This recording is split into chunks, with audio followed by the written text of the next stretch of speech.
Some advice years ago. He said, when you think you're in love, with someone and you're considering marriage, walk away. Walk away. And then if you can not live without her, then go back. You know, I did that. Many years ago. I remembered when I figured out I couldn't stay away, it was like 10 o'clock at night. And I drove all night to get to her. All night. I think back on that, that was some wise advice from my father. I've been married 47 years. And that's probably, well, no, without a doubt, that's the second wisest decision I ever made. The wisest decision I ever made was following Jesus Christ. My father gave me that advice many years ago, and that was wise advice given to me. We don't talk much about wisdom anymore. I guess maybe because there's not that many wise people anymore. Solomon, when we think about wisdom, we think about Solomon, okay? David's son, and he became the king of Israel. Used to hear people say, well, he or she has the wisdom of Solomon. I don't hear that much anymore. And when I was a kid, I remember people praying, and they would pray out loud. They would say, give him or her the wisdom of Solomon. Just before Solomon became king, the Lord spoke to Solomon and asked him what gift he would like to have when he became king. And Solomon said, give me the gift of wisdom. Give me the gift of wisdom. And you know what that gift is? It's the gift of determining right from wrong and good from evil. That is what wisdom is. Now, I have not run into many people that have the wisdom of Solomon, but I thought back many years ago, at my first appointment, I met an old preacher. He was in his 80s. He smoked those little Winchester cigarettes. Every time you see him, he'd be smoking a Winchester cigarette. And he owned a used car lot. Really, he did. 6 or 7 cars. They were jalopies. He owned a car lot, and he sold cars, and he pastored 5 churches. And during that time, I was in the area, and I'd go by and talk to him at his car lot, and I would say, Everett, don't you know we have a preacher's meeting this week? Back then, we had to go to preacher's meetings. We don't even have them anymore. But I said, don't you know we have a preacher's meeting this week? Are you going to go? And Everett looked at me and he said, I'm not putting up with that nonsense. I'm not putting up with that nonsense. I don't know whether Everett had a high school education or not. He didn't have a lot of what we would say book sense, but he had a lot of practical sense. And he had wisdom. He had wisdom. I remember I heard Everett preach many, many times. And it didn't matter whether it was Christmas. It didn't matter whether it was Easter. It didn't matter what time of the year it was. It didn't matter what week it was.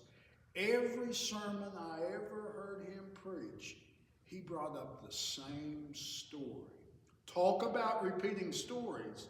He brought this story up. Every sermon.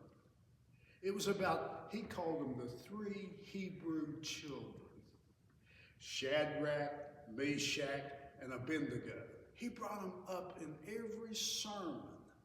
And he talked about, back then, in that time and era, back then, Nebuchadnezzar created a 80-foot statue. And he demanded all the people, when the music played, to bow down and worship that statue.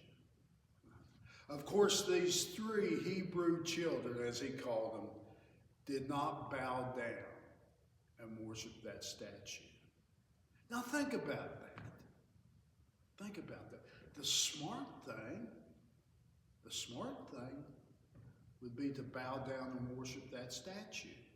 Because if you didn't bow down and worship that statue, you were thrown into a fiery furnace. These 3 did not bend down. The smart thing, really, think about it. The smart thing would have been to bow down. But they didn't. And they threw him into the oven. And the old king was watching. And he looked,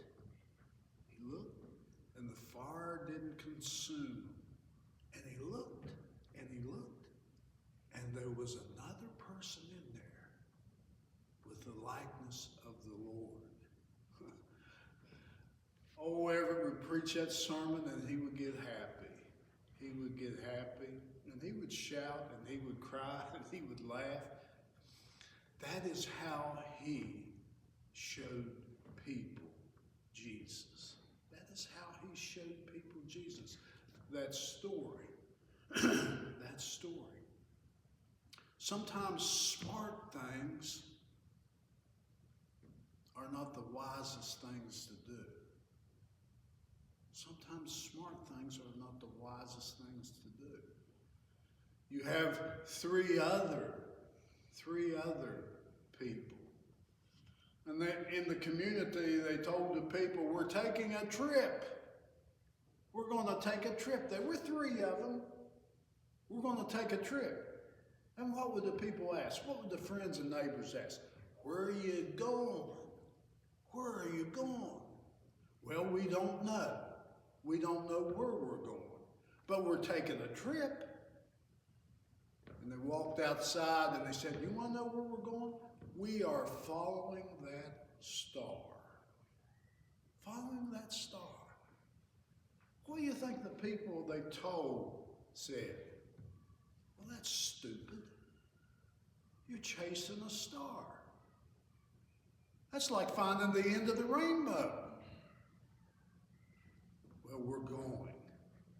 And they followed that star, which probably, think about it. Think about it. Is that a smart thing to do? Is that a smart thing to do? To see a star in the east, a big star, a shiny star, and say, we're following that star. They followed that star. And they ended up in Bethlehem. And they ended up seeing Jesus. That was a wise thing to do. It is a wise thing to do to meet Jesus. And what do we call those three? We call them the wise men. Sometimes the smart thing is the thing we shouldn't do. Sometimes we need to take a chance. And in those instances, so often the smart thing becomes a wise thing. I remember telling my dad, he gave me the advice, right? And I remember telling him at 10 o'clock at night, I'm going to drive and find the girl I love. He tried to talk me out of it. You know what he said? He said, that's not smart. Wait until morning. But I knew I had to go then. And that's one of the wisest things I ever did. Those three Hebrews, why not just bow down and live for another day? That's a smart thing. But they didn't do the smart thing. They wouldn't worship the idol. And they met Jesus in that fiery furnace. The smart thing would not be to look up in the sky and spend so much time trying to chase a star. That's not smart. But it became a very wise thing because it revealed Jesus to